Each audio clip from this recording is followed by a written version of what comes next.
வாடிக்கையாளர் தனது கையால் கட்டணம் செலுத்திய போது அவர் அதிர்ச்சி அடைந்தார். இது ஒரு RFID இம்ப்ளான்ட்.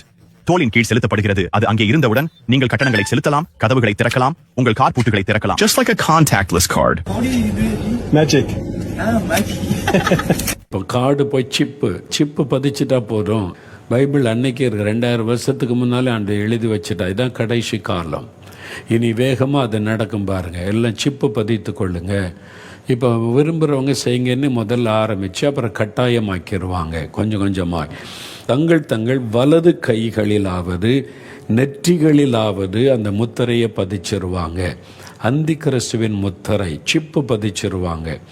இப்போ அதை பற்றி பேச ஆரம்பிச்சிட்டாங்கல்ல, இப்போவே பதிச்சிடலாம் ஈஸியாக. அப்போ கார்டு தேவையில்லை, நீங்கள் போய் நின்னா போதும் அப்படின்னு. அது மாதிரி 17ஆம் வசனம் பாருங்கள். அந்த மிருகத்தின் முத்திரையாவது அதன் நாமத்தையாவது அதன் நாமத்தின் இலக்கத்தையாவது, ஒரு எண், ஒரு நம்பர், தரித்து கொள்ளுகிறவனை தவிர வேறு ஒருவனும் கொள்ளவும் விற்கவும் கூடாதபடிக்கு செய்தது. வாங்கவும் முடியாது, விற்கவும் முடியாது.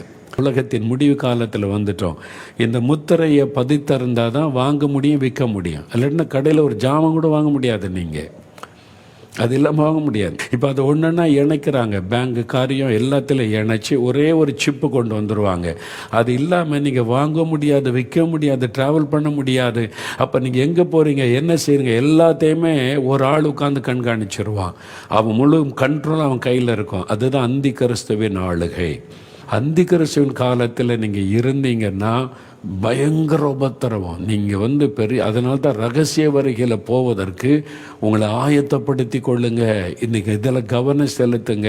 இப்போ இதெல்லாம் வச்சு என்னென்னா, நீங்கள் அவருடைய வருகைக்கு ஆயத்தப்படணும். இனிமேல் நம்முடைய சிந்தனை எல்லாமே ஆண்டோடைய வருகை சமீபம் ஆயத்தப்படணும். உங்களுடைய குடும்பத்தை ஆயத்தப்படுத்தணும், பிள்ளைகளை ஆயத்தப்படுத்தணும். ஆண்டோடைய வருகை சமீபம், நம்ம ஆயத்தமாகணும்னு எல்லாரையும் ஆயத்தப்படுத்தணும். சபைகளில் இதை முக்கியத்துவப்படுத்தி பிரசங்கம் பண்ணணும். வருகை பற்றி செய்திகள் சொல்லப்பட்டு மக்களை ஆயத்தப்படுத்த வேண்டிய ஒரு காலத்தில் நாம் வந்திருக்கிறோம்.